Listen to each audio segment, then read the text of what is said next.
Hello students, how are you? Okay students, तो आज हम ये जो टॉपिक्स लेके आए हैं वो क्लास 10 का चैप्टर 5 है। और उसके कुछ बेसिक पॉइंट्स हमने यहाँ पर लिखे हैं। जैसे आप देख रहे होंगे, अर्थमेटिक प्रोग्रेशन टर्म है, कॉमन डिफरेंस है और लास्ट टर्म है। तो एक्चुअली हमने एक्सरसाइज शुरू करनी है, लेकिन एक्सरसाइज शुरू करने से पहले मैं चाहता हूं कि आपको कुछ बेसिक्स बता दिए जाएं। ठीक है, तो अर्थमेटिक प्रोग्रेशन क्या है? देखिए, अब इस चैप्टर का नाम भी यही है और टॉपिक भी यही है कि arithmetic, what is arithmetic progression. Progression से हमें पता चलता है कि देखो, ये प्रोग्रेस प्रोग्रेस होनी चाहिए। ठीक है, द प्रोग्रेस। और अर्थमेटिक मतलब मैथमेटिकल प्रोग्रेस, राइट? ओके, जैसे हम यहाँ पर कुछ एग्जांपल्स ले लेते हैं, 10, 20, 30, 40। अब आप देख रहे होंगे कि ये फिक्स्ड इंक्रीज हो रहा है। ठीक है, ये कितना इंक्रीज हुआ? 10 से 20 हो गया, मतलब +10 हो गया यहाँ पर। और 20 से 30 हुआ, ये भी +10 हो गया। 30 से 40 हुआ, ये भी +10 हो गया। तो हर बार क्या क्या हो रहा है? 10 इंक्रीज हो रहे हैं। और अपने प्रेडिसेसर से जो नेक्स्ट नंबर है, ये जैसे नेक्स्ट नंबर है, तो ये अपने प्रेडिसेसर से यानी पहले वाले से फिक्स्ड इंक्रीज हो रहा है। ठीक है, फिक्स प्रोग्रेस हो रही है, तो that is called arithmetic progression. ठीक है, ओके। वो 1, 2, 3, 4 भी हो सकती है। ठीक है, और वो 6, 12, 18, 24 ऐसे भी हो सकती है, कैसे भी हो सकती है, लेकिन हर बार फिक्स होनी चाहिए। ठीक है, ओके। अब सेकंड जो हमारे पास टॉपिक है, दैट इज कॉल्ड टर्म। अब टर्म क्या है? ओके, देखिए, हर वैल्यू, हर नंबर एपी में एक टर्म होता है। ठीक है, जैसे ये 6 है। ठीक है, ये सारे जो हैं, ऑल दीज, ये फर्स्ट टर्म है, इसको हम T1 बोलते हैं। और इसका सिंबल जो है दैट इज A। ठीक है, और उसके बाद ये 20 एंड 2 एंड हियर 12। ठीक है, ये जो है ये टर्म 2 है। ठीक है, और उसके बाद 33 एंड 18, ये टर्म 3 है। फिर 44 and 24, all these are term 4। तो ये तो सारी टर्म्स थी, मैंने आपको बता दिया कि टर्म्स कौन सी होती है, कैसे कैसे होती हैं। ठीक है, ओके। अब ये नेक्स्ट आता है कॉमन डिफरेंस। अब कॉमन डिफरेंस क्या है? ओके, जो यही फिक्स्ड इंक्रीज है ना, और fix change you can say. ठीक है, इन दोनों का डिफरेंस और इन दोनों का डिफरेंस और इन दोनों का difference, that is called common difference. हर किसी का कॉमन सा हो तो that is called common difference. अब ये देखो, डिफरेंस तो समझ में आता है, अब कॉमन थोड़ा सा समझना पड़ेगा।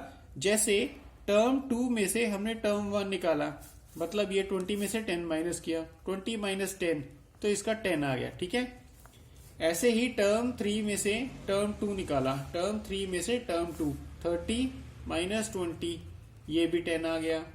टर्म 4 में से टर्म 3 निकाला, टर्म 4 में से term 3, 40 minus 30, this is also 10।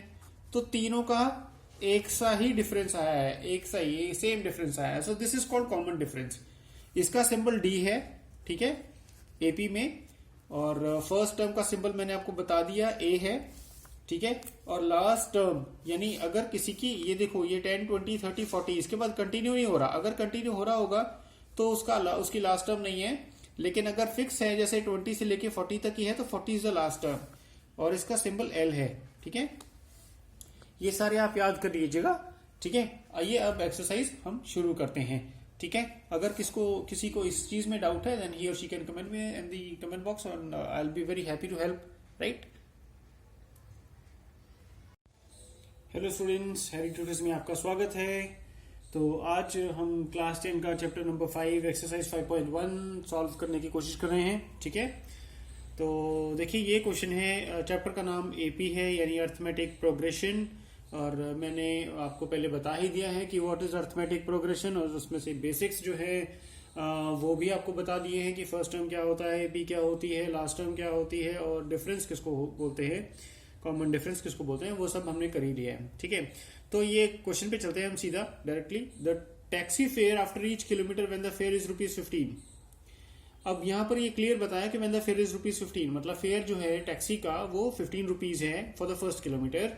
And after that particular kilometre every kilometre is ₹8 for each additional kilometre. ठीक है, मतलब पहले किलोमीटर का 15 रुपए, उसके बाद जितने भी किलोमीटर टैक्सी चलेगी वो 8 रुपीज एडिशनल है पर किलोमीटर। ठीक है, क्वेश्चन बहुत ही क्लियर है। तो हमने करना क्या है ये क्वेश्चन में एक्चुअली, देखिए सिचुएशन हमको दी हुई है।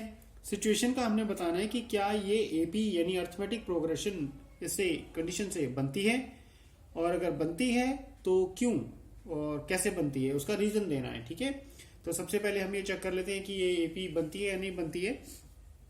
तो हम यहां पर क्या करेंगे, it is given that it is given that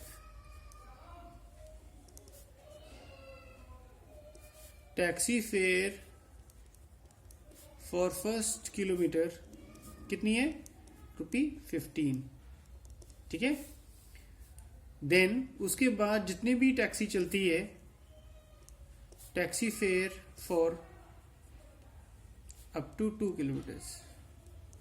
अगर टैक्सी 2 किलोमीटर चलती है तो कितना फेयर होगा, देखो फर्स्ट किलोमीटर का तो 15 है, उसके बाद एडिशनल गिवन है ना ₹8, तो हमने ऐसे ही करना है 15 प्लस 8 ₹23। ठीक है, ये ₹23 हो गया। अब ऐसे ही हमने सारे करने हैं, टैक्सी फेयर फॉर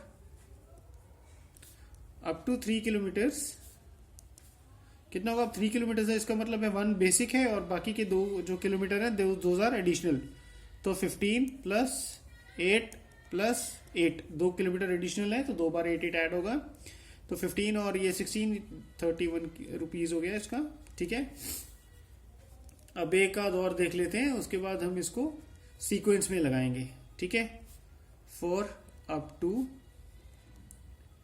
4 किलोमीटर्स। अब 4 किलोमीटर है, इसका मतलब 1 प्लस 3, 1 किलोमीटर फर्स्ट किलोमीटर तो यही हो गया फिक्स 15, उसके बाद 8 कितने हैं, 3 टाइम्स आएंगे ये। अब ये हो गया 39, ये फिर कितना हो गया ₹39। ठीक है, अब इसको हमने सीक्वेंस में लिखना है। Now let's arrange these values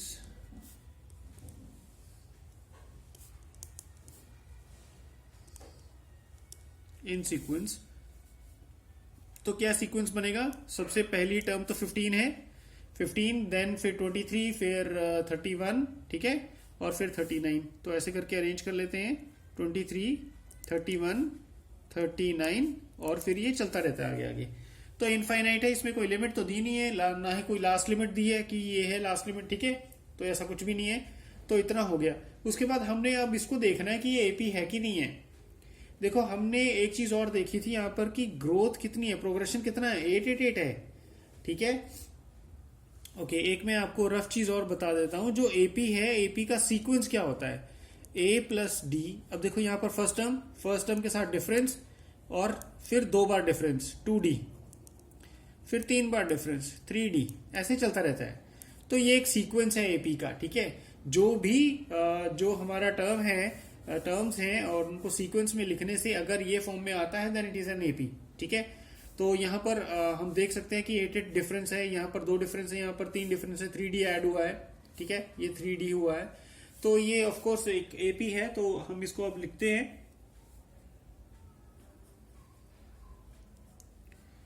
clearly as we observe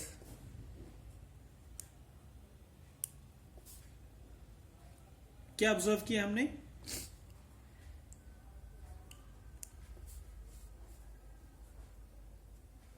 the sequence here forms an AP form करता है। ठीक है,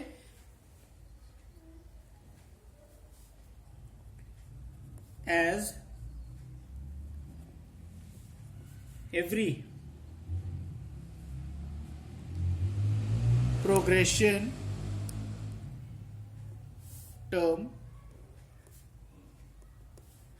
is 8 more, क्या है, is 8 more than its preceding term।